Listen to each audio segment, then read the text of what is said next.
Wawancara bersama Kepala SDN Gayungan 2 423 Bapak Edi Sukoco, SPD MPD, dilaksanakan pada hari Kamis 9 Februari 2023. Berikut adalah isi dari wawancara berdasarkan panduan pertanyaan yang saya ajukan kepada beliau.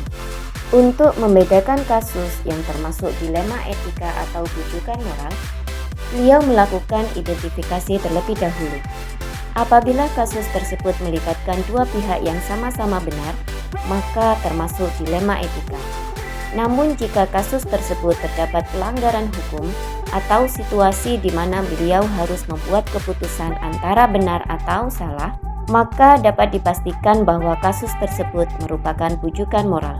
Dalam pengambilan suatu keputusan di sekolah, beliau selalu melihat besar kecilnya kasus. Terhadap kasus kecil, bisa diputuskan dengan cepat atau sesegera mungkin. Namun jika menghadapi kasus besar yang melibatkan banyak pihak, maka terdapat prosedur yang harus dilakukan dan membutuhkan waktu serta kolaborasi dengan berbagai pihak. Yang paling penting adalah, baik kasus kecil atau besar harus ditindaklanjuti, tidak boleh diabaikan.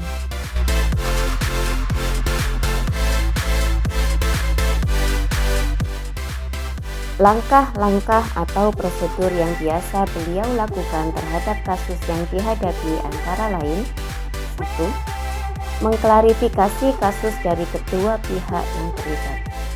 2. Menganalisa kasus tersebut dari berbagai sudut pandang. 3. Mengundang pihak yang terlibat untuk berdiskusi bersama atau terpisah, tergantung sensitif tidaknya kasus tersebut. 4. Mencari alternatif solusi bersama-sama. 5. Menetapkan solusi setelah tercapai kesepakatan yang bisa diterima kedua pihak. Hal yang selama ini efektif dalam pengambilan keputusan pada kasus-kasus dilema etika adalah adanya kolaborasi dari kedua pihak yang bersengketa untuk duduk bersama mencari solusi yang terbaik. Sabar adalah kuncinya. Dengan begitu, kita bisa berpikir jernih untuk memutuskan solusi yang terbaik bagi kedua pihak. Tantangan dalam pengambilan keputusan pada kasus-kasus dilema etika bisa datang dari pihak yang bersengketa atau pihak ketiga. Ada kalanya kita harus menghadirkan kedua pihak secara terpisah untuk menghindari konflik yang tidak diinginkan. Untuk penyelesaian kasus dilema etika, tentunya ada prosedur yang biasa dilakukan. Jika kasus tersebut kecil, bisa diselesaikan saat itu juga.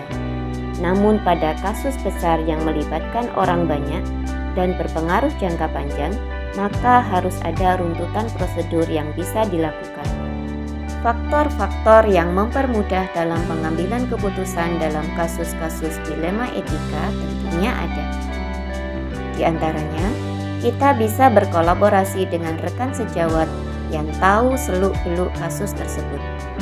Atau kita bisa melakukan coaching kepada kedua pihak yang bersengketa.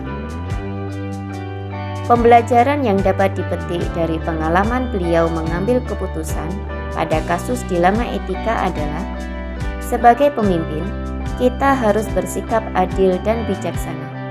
Baik itu masalah kecil atau besar, harus ditindaklanjuti.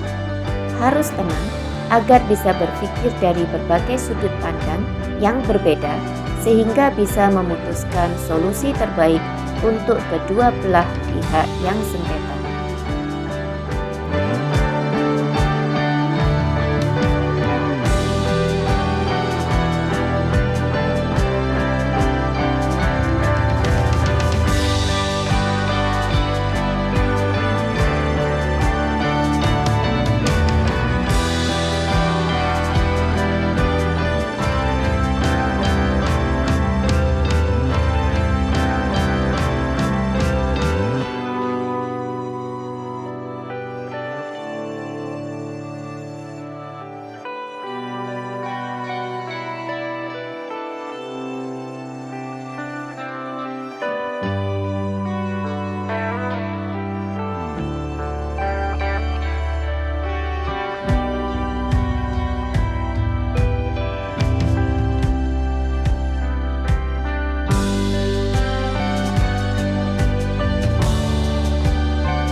Wawancara bersama Wakasek Kurikulum SDN Gayungan 2423 Ibu Istiqomah MPD dilaksanakan pada hari Sabtu 11 Februari 2023. Berikut adalah isi dari wawancara berdasarkan panduan pertanyaan yang saya ajukan kepada beliau. Selama ini, untuk membedakan kasus yang termasuk dilema etika atau bujukan moral, beliau melakukan identifikasi terlebih dahulu. Dalam pengambilan suatu keputusan di sekolah, terdapat prosedur yang harus dilakukan, berkolaborasi dengan berbagai pihak, serta berpegang pada nilai-nilai kebajikan. Langkah-langkah atau prosedur yang biasa beliau lakukan terhadap kasus yang dihadapi antara lain: 1. Mengklarifikasi kasus dari kedua pihak yang terlibat, menganalisa kasus tersebut dari berbagai sudut pandang, mengundang pihak yang terlibat untuk berdiskusi bersama atau terpisah, tergantung sensitif tidaknya kasus tersebut, mencari alternatif solusi bersama-sama, dan yang terakhir, menetapkan solusi setelah tercapai kesepakatan yang bisa diterima kedua pihak.